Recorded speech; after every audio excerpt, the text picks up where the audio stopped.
오늘은 대림절 첫 번째 주일입니다. 예수 그리스도께서 이 땅에 오심을 기억하고 다시 오실 주님을 기다리며 잘 준비하는 절기가 바로 대림절입니다. 오늘도 주님의 오심, 다시 오실 주님을 잘 기다리며 성탄절 전까지 남은 시간 주님을 기다릴 수 있는 믿음의 소망으로 충만하시기를 주님의 이름으로 축원드립니다. 아멘. 오늘 본문의 말씀에는 한 여인이 등장합니다. 이 사람은 과부입니다. 일찍 남편을 여의고 독자 아들과 함께 살았던, 일명 성경에는 나인성 과부라 이렇게 소개를 하고 있습니다. 먼저 나인이라는 그 뜻을 살펴보면요, 나인, 즐거움 그리고 아름답다 이런 뜻을 가지고 있습니다. 나인 지역의 그 모습을 한번 사진으로 한번 볼까요? 예, 아름다운 곳, 또 즐거움이 있는 그런 성의 이름을 갖고 있는 나인성. 그러나 이 여인에게는 이 나인성이 즐거움과 아름다움과는 아주 대조되는 슬픔과 비탄에 빠져 있습니다. 먼저는 일찍 남편을 일찍 떠나 보내고 아들 하나 독자를 의지하며 살아왔습니다. 그런데 어느 날 갑자기 이 여인의 아들 청년이 죽게 되었습니다. 유대 당시에 가정에서 남편은 정말 중요한 존재였습니다. 그 가문의 주인이며 또 대를 잇게 되면은 그 가정은 축복받은 가정이라 이렇게 칭송을 했습니다. 그런데 여인 입장에서 보면은 이 과부는 남편을 일찍 잃고 독자 이 아들을 의지하며 지금까지 기대를 갖고 살아왔습니다. 그런데 오늘 이 아들이 죽게 되었습니다. 유대 당시에 이 여인은 결국 남편이 돌봐주지도 못하고 그의 아들이 효를 통해 공개하거나 돌보지 못하므로 이제는 이 여인의 존재는 그 주변의 사람들에게 도움을 받고 살 수밖에 없는 그런 존재로 이제 추락하고 말았습니다. 사회의 낮은 자로, 빈민으로 주변 사람들의 돌보심이 없이는 존재할 수 없는 인생이 되었습니다. 그래서 오늘 이 여인이 장례 행렬을 나갈 때에 극도의 슬픔과 기로움과 그리고 자신의 처지를 비관하며 이제 장례 행렬 속에 이 여인이 제일 앞에 놓이게 되었습니다. 말씀을 준비하면서 보니까요, 유대 당시에 남편이 없이 만약에 아들을 먼저 앞세워서 그 상주나 그 유가족들이 없게 되면은 이 아들의 관 앞에 제일 먼저 이 어머니가, 이 여인이 앞서서 장례 행렬을 이끌게 되었다라는 그런 관습이 있습니다. 그러니까 아들의 관 앞에서 이웃 사람들의 도움을 받아가며 장례 행렬을 이제 장지까지 가게 된 것입니다. 오늘도 사람들의 인파 속에 또 사람과의 관계 속에 오늘 이 여인처럼 숨길 수 없는 현실, 고독함, 슬픔, 절망, 낙담, 그리고 자신이 의지할 수밖에 없었던 이 아들마저도 잃어버린 그 슬픔 속에 거하는 우리의 인생의 단면을 이 나인성 과부를 통해 우리는 확인해 볼 수 있습니다. 주변 사람들과 이웃 사람들이 할 수 있는 일이란 오늘 성경에 보면은 고작 죽은 자를 장사 지내고 그 어머니를 위로하는 것 뿐이었습니다. 오늘 말씀에 예수님은 아들을 잃은 이 여인의 슬픔을 아셨습니다. 예수님은 이 여인의 슬픔을 불쌍히 여겨주셨어요. 그러나 무엇보다도 예수님을 알고 믿으면서 이 여인에게 앞으로 일어난 이 사건은 이 나인성 과부에게는 정말 잊을 수 없는 큰 사건으로 이제 다가오게 됩니다. 오늘 본문의 말씀을 통해 우리는 이 땅에서 진정한 인생의 동반자, 동역자, 함께하는 자, 곁에 있을 수 있는 그분을 우리가 이 말씀을 통해 소개를 받고 있습니다. 잘 아신 것처럼 우리의 인생의 동행자요, 동반자요, 또한 함께 하시는 우리 주님 예수 그리스도이십니다. 오늘 예수님은 본문의 말씀을 통해 임마누엘 되심을 우리에게 잘 가르쳐 주고 계십니다. 예수님은 임마누엘이십니다. 자, 임마누엘, 이사야 7장, 이사야 8장에, 그리고 신약 성경에는 마태복음 1장 23절에 말씀해 줍니다. 우리 영상을 통해 마태복음 1장 23절을 한번 같이 읽어볼까요? 시작. 보라, 처녀가 잉태하여 아들을 낳을 것이요,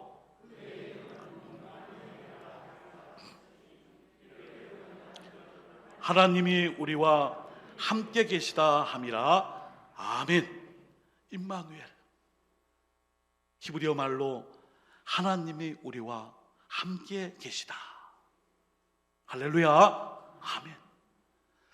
세상의 군중 속의 고독이요, 관계성 속에 혼자밖에 없는 것 같은 이러한 인생에 이미 구약에서, 신약에서 임마누엘의 주님을 소개하고 있고, 이미 그 메시아 그리스도가 초림하셨으며 곧 언제일지 모르나 우리 주님은 다시 이 땅에 재림하실 것입니다. 오늘 본문 말씀 11절 12절에 보시면은 예수님의 이 장래 행렬과의 만남이 어쩌다 우연히 이루어진 것이 아님을 말씀해 줍니다. 오늘 예수님과 함께 제자들, 그리고 장례를 치르는 사람들과의 만남은 하나님의 섭리, 그리고 우리 예수님의, 주님의 의도가 담겨 있습니다. 예수님은 이 여인의 슬픔을 아시고 일부러 찾아오셔서 장례의 이 군중들을, 일행들을 만나주셨습니다. 일반적으로 우리의 사람들의 관계는 슬픔을 당하고 어려움을 당하게 되면 잠시 잠깐 같이 있지만 결국에는 다 떠나고 혼자가 됩니다. 왜 그렇죠? 자기에게 손을 내밀어 도와달라고 할까? 그리고 지나친 도움을 요청하여 부담이 되어 결국에는 자연스럽게 떠나고 나 자신도 살기 힘드니 도움 주기 어렵다 하며 결국에는 어려움에 빠진 사람이 혼자 남습니다. 고난당한 자, 슬픔 당한 자, 어려움을 당한 자, 힘이 없고 돈 없는 자를 버리는 것이 오늘 우리네들의 인간관계요, 우리의 관계성입니다. 그러나 우리 주님은 언제나 우리와 함께 하시고 우리 곁에 계셔서 우리를 도우시고 우리의 눈물을 닦아주시는 임마누엘 하나님이 되시는 것입니다. 오늘도 우리 모두가 이런 주님과 함께하는 임마누엘의 축복이 우리에게 임하시기를 예수 그리스도 이름으로 축원드립니다. 아멘. 예수님은 아들을 잃고 슬픔에 잠겨있는 나인성의 이 과부를 일부러 찾아오셨어요. 누가복음 7장 13절에 보시면은 주께서 과부를 보시고 불쌍히 여기사 울지 말라 하시고 이렇게 표현되어 있습니다. 여기서 주목할 것이 바로 주께서, 이런 말씀이에요. 주께서. 오늘 찬송을 제가 일부러 주라는 표현이 많이 들어있는 찬송을 대림절 첫째 주일에 골랐어요. 구주를 생각만 해도, 구주를 생각만 해도. 여러분, 이 주, 구세주를 아는 이들, 아까 불렀죠? 찬송. 이 주라는 말씀은 헬라어로 퀴리오스예요. 이 헬라어가 오늘 우리 코로나 바이러스 이름이잖아요. 아프리카에서 지금 새로운 이 델타 변이로 나온, 델타가 아니에요 이제는, 새로운 바이러스 오미크론이에요. 헬라어의 15번째 자음이요, 그리고 오미크론 자체로는 70이라는 숫자를 의미해요. 오늘 이 헬라어에서 주, 주님, 주요, 주께서 이 표현은 키리오스라고 하는데 예수님에게 이 단어를 붙여서 호칭할 때에는 분명한 의도와 목적이 있어요. 그것은 바로 이 주라는 표현은 예수님의 신적인 권위를 가르쳐줘요. 주라는 이 표현은 예수님께서 지상의 생애를 넘어 생명을 주시고 하나님의 통치하에 살도록 우리를 부르시는 분으로 주 키리오스라는 이 헬라어의 이 지칭을 통해 주님을 묘사합니다. 좀 어렵다. 그냥 쉽게 말씀드릴게요. 키리오스 주라는 이 헬라어는 예수님이 생명을 주관하시는 생명의 주라는 표현이에요. 그러니까 오늘 본문에 주께서 과부를 보셨다는 말씀은 이미 누가는 이 예수님을, 이 과부에게 만나신 이 예수님을 생명을 주관하시는 주로 표현하여 앞으로 일어날 이 나인성 과부의 아들에 대한 생사 여탈권이 주님께 있음을 의도성을 가지고 강조하고 있어요. 우리가 오늘도 주여, 주님, 주여 기도할 때 거기에는 나의 모든 생사복과 나의 생명을 주님께 맡깁니다, 이런 의미가 있는 거예요. 그러므로 우리 사랑하는 성도 여러분, 예수님은 우리 곁에 계십니다. 우리가 이 나인성 과부와 같은 어려움과 힘든 일이 있을 때에 우리 주님은 항상 키리오스 주님으로 나의 삶의 주로 함께하고 계세요. 요한복음 14장 1절에 우리 예수님이, 주님이 말씀해 주셨어요. 너희는 마음에 근심하지 말라. 하나님을 믿으니 또 나를 믿으라. 우리 곁에 우리 주님이 임마누엘로 함께하세요. 오늘 본문 누가복음 7장 13절에 주께서 과부를 보시고 불쌍히 여기사 울지 말라 하시고, 오늘도 슬픔과 낭만과 두려움과 걱정과 고난과 모든 생에 어려움이 있는 자들에게 우리 주님이 찾아오셔서 불쌍히 여기사 손잡아 주시고 울지 말라, 내가 너와 함께한다. 주님의 이 말씀 음성을 꼭 들으시고 나와 함께 하시는 그 주님과 일평생 함께 하시는 임마누엘, 이 대림절에 우리를 위해 오셨던 주님이 다시 오실 것이며 지금도 이미 함께 하시는 그 놀라운 축복이 늘 함께 하시기를 예수 그리스도의 이름으로 축원드립니다. 아멘. 두 번째는 오늘 본문을 통해 예수님만을 우리의 인생의 동반자로 삼아야 합니다. 누가복음 7장 14절에 말씀합니다. 가까이 가서 그 관에 손을 대시니 맨자들이 서는지라. 여러분, 예수님이 장래의 행진을 멈추게 하셨어요. 동서고금을 막론하고 장래 행진은, 장래 행렬은 함부로 멈추게 할 수도 없고, 또 멈추게 되면은 유가족들, 상주나 이런 분들에게 큰 신뢰가 되고 그 분노를 바라게 합니다. 저도 종종 대구가 아닌 지방 타지에서 서울에 있을 때도 장례를 하러 내려오면은 장례 운구차가 그 마을을 통과 못한다 그래갖고 실랑이를 벌이는 거예요. 돈을 더 내든지 아니면 돌아가든지 뭐 여러 가지 그걸 제시하면서 장례행렬을 멈추면요, 유가족들이 속이 타죠. 시간은 가죠. 날은 저물고 있죠. 기다리는 사람이 있죠. 그러므로 이 장례 행진은 멈출 수가 없어요. 그런데 오늘 예수님께서 이 장례 행진을, 장례의 이 모든 발걸음을 멈추게 하십니다. 더 이상 슬픔과 곡함과 울음의 행진이 진행되어서는 안 돼 하기에 하나님의 능력으로 이 장례의 행렬을, 이 행진을 스톱, 멈춤, 이렇게 중단시켰어요.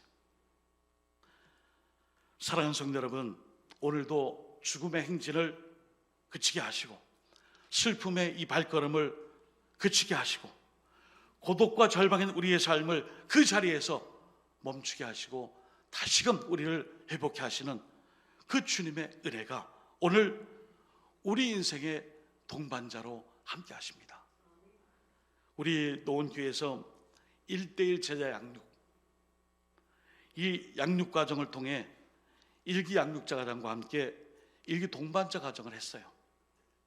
여러분, 여기 양육자와 동반자는 양육 과정 속에서의 짝꿍이네요. 짝꿍이 짝. 동반자예요. 누가 서로 높은 거 아니에요. 다만 양육 과정을 필요하고 그 과정에서 동반자, 함께 양육자와 큐티의 말씀 나눔과 그리고 교제를 통하여 하나님 주시는 예수 그리스도를 주인 삼은 그 삶을 통해 그리스도의 백성으로 양육되는 1:1로 1:다수가 아니라 만남과 만남을 통해 동반자로서의 그 관계를 통해 삶의 나눔으로 양육 체계가 이루어지는, 그게 바로 1:1 양육이에요. 제자 훈련과는 좀 달라요.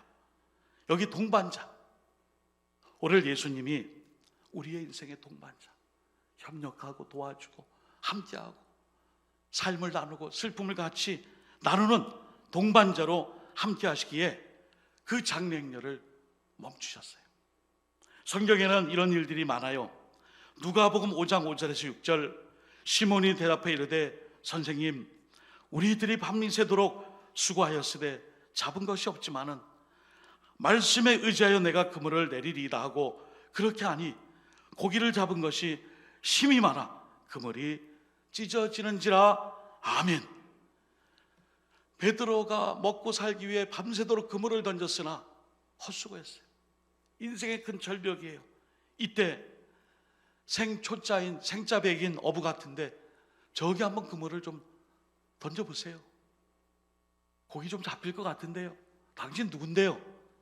전 지나가는 사람입니다. 나그네입니다. 내가 어부요, 내 전문가야 내가. 그런데도 이 베드로가 얼마나 삶이 어렵고 힘들면은 지나가는 아이에게 들은 말 그대로 내가 순종하듯이 한번 해보리라 했더니 고기를 잡은 것이 2배에 가득하여 풍어를 이루는 기적을 맛봤습니다. 오늘도 모든 문제를 해결하시고 멈추게 하시고 그치게 하시는 것은 바로 예수님밖에, 주님밖에 없음을 꼭 기억하시고, 퀴리오스, 우리 주님, 그 주님께서 우리의 삶의 진정한 동반자 되셔서 앞으로도 우리 일생에 어떤 상황에 있든지 주님과 함께, 주님께 내가 함께, 주님이 나와 함께하는 놀라운 역사 있기를 예수 그리스도 이름으로 축복합니다. 아멘. 이제 마지막으로 살펴볼 것은, 하나님은 오늘 본문에는 자기의 백성이라 그랬지만은 저는 주님을 강조하기 위해 하나님은 주님의 백성을 돌보십니다. 이 부분입니다. 사복음서에 보시면은 예수님이 죽은 사람을 살리신 게 딱 3번 있습니다. 오늘 본문의 나인성 과부의 아들, 마가복음 5장에 가버나움 회당장의 12살 먹은 그 회당장 야이로의 10살 먹은 딸, 3번째는 요한복음 11장에 나오는 우리가 잘 아는 나사로야 무덤에서 나오라 나사로입니다. 오늘 본문에 보시면 바로 죽은 사람을 살리신 기적이 나온 거예요. 누가복음 7장 14절 15절, 가까이 가서 그 관에 손을 대시니 맨자들이 서는지라. 예수께서 이르시되 청년아, 내가 네게 말하노니 일어나라 하시매 죽었던 자가 일어나 앉고 말도 하거늘 예수께서 그를 어머니에게 주시니. 아멘. 여러분, 이 일은 사람이 할 수 없어요. 하나님이 하실 수 있는 인간의 한계 실존에서 하나님이 일하셨어요.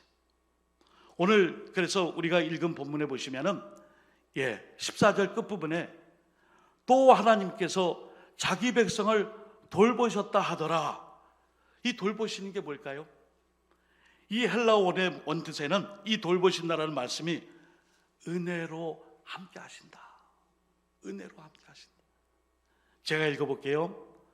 큰 선지자가 우리 가운데 일어나셨다 하고 또 하나님께서 자기 백성을 은혜로 함께 하셨다 하더라. 아멘. 이거예요. 돌보심이라는 것이 공짜예요. 자격 없는 나에게 하나님의 사랑으로 그냥 베풀어 준 선물이에요.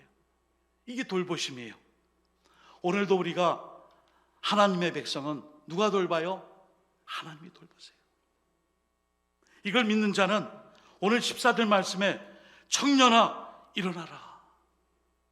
싫어요. 나 일어나기 싫어요. 난 내가 믿는 주관과 의지가 있고 내 뜻이 있는데 당신 누군가 나에게 이런 명령을 합니까?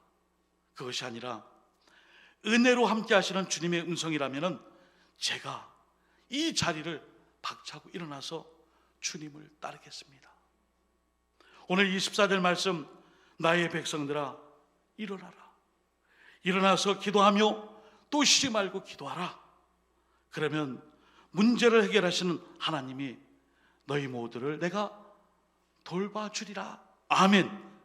돌보신다. 은혜로 함께 하신다. 오늘 대림절 첫째 주일입니다. 주님이 무엇이 부족하여 이 땅에 오셨을까요? 하늘 보좌를 다 내려놓고 이 땅에 오실 이유가 없어요. 단 우리의 죄악 때문에. 이제는 어떤 제사도 이 죄악의 문제를 해결받을 수 없기에 하나님이 스스로 성육신하셔서 독생자 예수 그리스도의 몸으로 인간의 몸으로 오셔서 친히 제물이 되셨고요, 이 대속의 제물이 됨으로 우리가 하나님과 함께 할 수 있는 진정한 생명의 주관과 생존의 여탈권이 우리 주님에게 있음을, 그 큐리오스, 그 주님이 오늘 돌보신다. 너의 모든 형편과 처지와 상황이 어떨지라도 그냥 지켜보는 것이 아니라 은혜로 함께 주겠노라 말씀해 주셨습니다. 오늘도 이 말씀에 힘을 얻으시고 언제나 우리를 도와주시고 일으켜주시고 또 함께 하시는 하나님이 코로나19라는 이 어려운 상황 속에서도 주님이 함께 하심을 믿고 성탄의 절기 주님이 오심을 대망하며 이제 11월을 마무리하고 12월 월삭 새벽 기도를 시작으로 이 반성의 달과 그리고 성탄의 절기인 12월 은혜로 함께 하시고 돌보시고 또 임마누엘 함께 하시는 그 주님과 늘 동역하여 주님의 몸된 교회를 위해서나 우리의 사명의 자리에서 하나님께 끝까지 쓰임받는 은혜의 백성, 우리 주님 그리스도의 백성들이 다 되시기를 예수님의 이름으로 축원드립니다. 아멘. 기도하겠습니다. 하나님 아버지 감사합니다.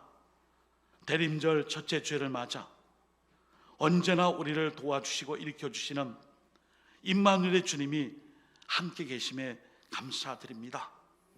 하나님은 언제나 우리를 삶의 동반자로 삼으시고 또한 그 동반자된 우리가 하나님과 함께함으로 믿음의 중심에서 기도할 때에 죽은 자가 살아나는 기적의 역사가, 오늘 나인성 과부의 그 아들의 죽음에서 생명의 역사가 오늘 누가복음 7장의 말씀으로 끝나지 않고 우리의 삶의 자리에서 이러한 이적과 기적이 곧 오셔서 임마누엘 마라나타의 신앙으로 주님을 기다리는 이 성탄의 절기에 다시 한번 우리의 삶 속에 이런 축복과 은혜와 이적의 역사로 함께 하실 줄 믿고 예수 그리스도 이름으로 축복하오며 간절히 기도드립니다.